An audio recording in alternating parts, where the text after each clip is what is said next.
महाकुंभ का उद्देश्य और नई पीढ़ी, जैसा कि इस परिचर्चा का विषय है। सबसे पहले हम चलेंगे डॉक्टर श्री प्रकाश मिश्रा जी के पास, जो संस्थापक हैं मातृभूमि सेवा मिशन हरियाणा के। तो परिचर्चा का प्रारंभ वहीं से करते हैं। डॉक्टर श्री प्रकाश मिश्रा जी। जी नमस्कार, मैं डॉक्टर श्री प्रकाश मिश्र आप लोगों से धर्म क्षेत्र कुरुक्षेत्र हरियाणा से जुड़ा हूँ। ये गीता की जन्मस्थली है, जहाँ भगवान श्री कृष्ण ने गीता का उपदेश दिया। मैं इस कार्यक्रम में, जो आज का एक कार्यक्रम है, महाकुंभ का उद्देश्य और नई पीढ़ी, इससे जुड़े सभी आदरणीय वक्ताओं को प्रणाम करता हूँ, सबका अभिनंदन करता हूँ। आज वाजा इंडिया और नई पीढ़ी के संयुक्त तत्वाधान में ये जो कार्यक्रम रखा गया और उसका जो विषय है महाकुंभ का उद्देश्य और नई पीढ़ी, ये वास्तव में इस कुंभ के लिए, इस महाकुंभ के लिए बहुत महत्वपूर्ण विषय है। ये सन 2025 है। 2001 में महाकुंभ था, 2013 में महाकुंभ था। ऐसे जो बालक जो है 2013 में पैदा हुए या 2001 में पैदा हुए, 2001 के पैदा हुए लोग विवाह हो गए, लगभग 24 साल की आयु के हो गए हैं, 23 साल की आयु के हो गए हैं।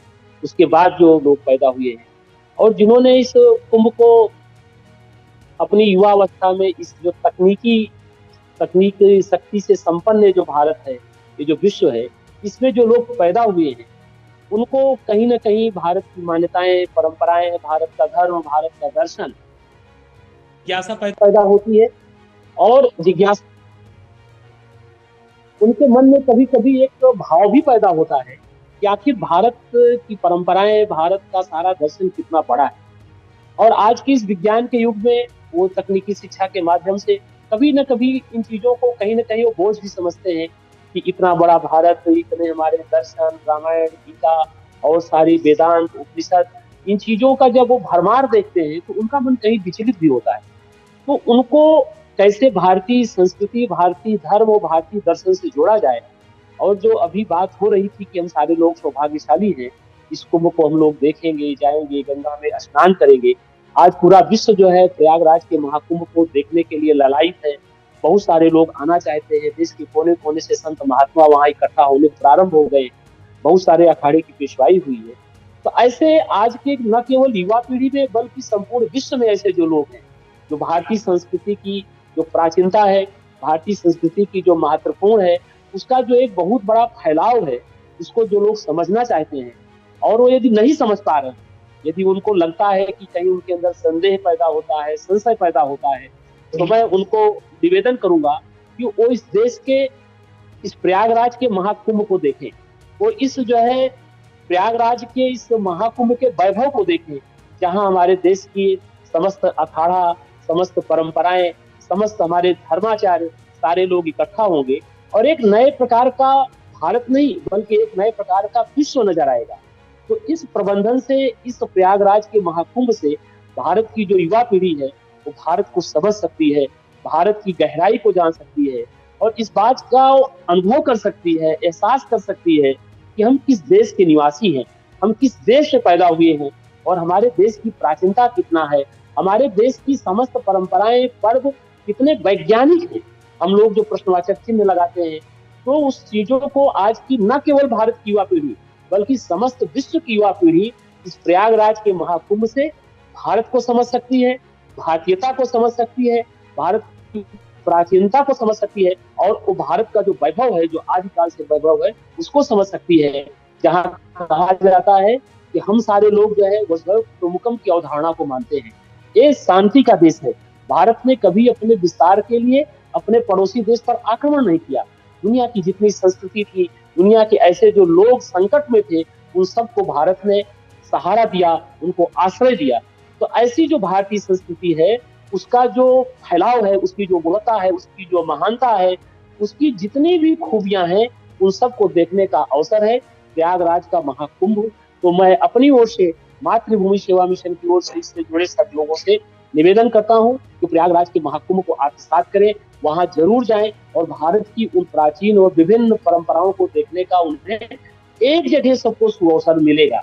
हमारे, क्योंकि भारत इतना महान है, इतना विराट है, सब लोग सबको समझने में पूरे देश का भ्रमण नहीं कर सकते, लेकिन एक ऐसा अवसर आया है जहाँ सारे लोग इकट्ठा हैं। ये कुरुक्षेत्र जहाँ से मैं अब इस विषय को संबोधित कर रहा हूँ, ये राजा हर्षवर्धन का क्षेत्र है। राजा हर्षवर्धन को जब हम लोग अध्ययन करते हैं तो एक श्रेय भी जाता है कुंभ को व्यवस्थित करने में, और कुंभ को विराट स्वरूप देने में भी राजा हर्षवर्धन का बहुत बड़ा योगदान है। यहाँ से राजा हर्षवर्धन महाकुंभ प्रयागराज में जाया करते थे, और उनका 12 साल का जितना रेवेन्यू था, जितना करादि से उनको इकट्ठा होता था, वो सारा कुछ जो है वहां दान कर देते थे। यदि महाकुंभ में दान की महिमा को समझना हो तो राजा हर्षवर्धन को समझना पड़ेगा वो कितना बड़ा कार्य जो है यहाँ से जाकर के करते थे। ऐसे ही राजा हर्षवर्धन की जो कहानी है, उन्होंने जो कुंभ में जो उनका योगदान है वो बहुत बड़ा महत्वपूर्ण योगदान है।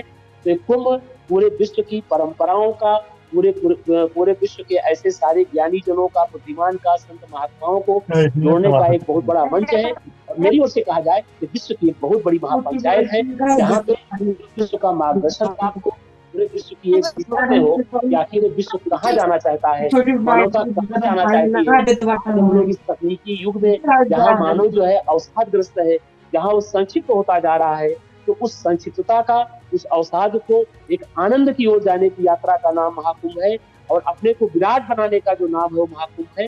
तो मैं कहना चाहूंगा आप सभी लोगों से, जुड़े हुए सभी लोगों से, ये महाकुंभ न केवल युवा पीढ़ी के बल्कि समस्त जगत के लिए, समस्त विश्व के लिए, सब लोगों के लिए बड़ा महत्वपूर्ण है। लेकिन इसमें युवा पीढ़ी की बहुत बड़ा उसका एक सामाजिक दायित्व बोध है।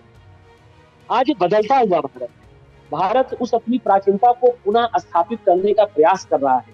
भारत आत्मनिर्भर बने, भारत एक विकसित राष्ट्र बने, भारत पुनः जो है जगत गुरु की प्रतिष्ठा पे स्थापित हो, इसके लिए सबसे बड़ा महत्वपूर्ण जो योगदान है इस देश की युवा पीढ़ी का है। जब इस देश का युवा भारत और भारतीयता को आत्मसात करेगा, अपनी वैदिक संस्कृति को आत्मसात करेगा, अपने वैदिक जीवन मूल्यों को आत्मसात करेगा, तो निश्चित रूप से वो भारत के लिए कार्य करेगा। जब उसके अंदर राष्ट्र का भाव पैदा होगा तो तभी जो है हमारा देश मजबूत बनेगा, क्योंकि हमारा देश एक इकाई है, एक ऐसे लोगों का समूह है जहाँ पे हम सारे लोग रहते हैं। यदि हम सारे लोग अपने अलग अलग अपने सामाजिक दायित्व का निर्वाह करेंगे, अपने जो हमारी सामर्थ्य है उसके अनुसार हम राष्ट्र और समाज का काम करेंगे, तभी हमारा देश जो है आगे बढ़ेगा, क्योंकि व्यक्ति परिवर्तन से ही व्यवस्था परिवर्तन होगा। तो आज जो हमारे देश में लगभग बहुत बड़ी आबादी, दुनिया की सबसे बड़ी आबादी जो है वो भारत में है। भारत एक युवा राष्ट्र है, तो वो जब वह भारत का युवा भारत और भारतीयता से परिपूर्ण होगा, अपनी संस्कृति से परिपूर्ण होगा, तो निश्चित रूप से भारत हर प्रकार से बदलेगा और भारत विश्व का नेतृत्व करेगा। भारत विश्व के लिए सहयोगी बनेगा, जो उसकी आदिकाल से एक खासियत रही है, उसका एक जो भाव रहा है। ये महाकुंभ सबके संकल्प लेने का पर्व है, चाहे वो पर्यावरण का पर्व हो, चाहे वो पर्यावरण का विषय हो, चाहे जल संरक्षण का विषय हो, चाहे आज जितनी जो है मानसिक विषमताएं फैल रही हैं, जितनी हमारी व्यवस्थाएं जो है टूट रही हैं, आज हम लोग पश्चिम के प्रभाव में आ रहे हैं, तो इन सब से हम भारत कैसे एक स्वस्थ राष्ट्र बने, कैसे एक व्यवस्थित राष्ट्र बने, कैसे उसका जो पुराना अतीत है वो पुनः स्थापित हो। तो ऐसे जो प्रयागराज का महाकुंभ है, तो भारत की युवा पीढ़ी के लिए एक संकल्प का पर्व है, जो अपने जीवन का एक संकल्प ले, इस देश तो समाज में काम करने के लिए, इस देश में बदलाव करने के लिए। निश्चित रूप से हमारे चारों ओर अनेक समस्याएं हैं। भारत 1947 में आजाद हुआ, लेकिन यदि आज हम उस अपने भारत को देखें तो एक बचा खुचा भारत है, जिसके बहुत सारे बार विभाजन हो गए। यदि हम उसको देखें तो निश्चित रूप से हमें ध्यान में आता है कि अभी भी हमारे पास ऐसे लोग हैं जो आवश्यकताओं के अभाव में नारकी जीवन जी रहे हैं। उनके लिए हमें कार्य करने की आवश्यकता है। आज जो पर्यावरण की समस्या है, ऐसे जो अनेक समस्याएं हैं, उनके लिए आवश्यक है कि ये प्रयागराज महाकुंभ हम लोगों को एक प्रकार का एक संबोधन दे रहा है, हम सब लोगों का एक मार्गदर्शन कर रहा है। ये देश हमारा जो है आचार्य शंकर का देश है। ये देश जब हमारे देश में समय समय पर ऐसे संकट आए, हमारी संस्कृति पे बहुत सारे वार हुए, तो किसी न किसी महापुरुष ने हमारे इस देश का मार्गदर्शन किया। ये आचार्य शंकर ये धरती है जहाँ आज के युवा को, जहाँ प्रयागराज महाकुंभ महत्वपूर्ण है, वैसे आचार्य शंकर के जीवन को पढ़ना चाहिए कि उन्होंने 32.5 वर्ष की आयु में कितना बड़ा उस समय कार्य किया। उन्होंने चारों दिशाओं में 4 मठों की स्थापना की। भारत के अब तक उनके काल से बहुत बार विभाजन हो गए, भारत के बहुत सारे टुकड़े हुए, लेकिन आज भी जो चारों उन्होंने मठ स्थापित किए, वो भी आज पे जो बचा हुआ भारत, जो चारों मठ विद्यमान है। तो आज का जो युवा है, उसके सामने बहुत सारे चैलेंजेस हैं, उसके सामने बहुत सारे ऐसे बातें हैं जिसके लिए उसको काम करना पड़ेगा, क्योंकि वो इस युग में पैदा हुआ है। तो हम सबको ऐसे महाकुंभ के अवसर पर एक महासंकल्प लेते हुए इस देश के लिए, समाज के लिए, राष्ट्र के लिए, भारत के लिए, भारतीयता के लिए कार्य करना होगा। युवा पीढ़ी को अपने अंदर जो उसके अंदर विद्यमान ऊर्जा है, उसको जो है आत्मसात करना होगा। ये देश विवेकानंद का है। ऐसे सारे महापुरुषों से प्रेरणा लेते हुए हम सारे इस देश की युवा पीढ़ी को इस राष्ट्र के वैभव के लिए, इस राष्ट्र के मंगल के लिए कार्य करना होगा। आज ये जो वेबिनार है, इसके माध्यम से मैं यही कहना चाहूंगा, इस देश का युवा जागेगा तो भारत का भविष्य बदलेगा और भारत विश्व का नेतृत्व करेगा। इसी पर मैं अपनी बात को समाप्त करता हूँ। जय भारत, जय गीता, जय महाकुंभ।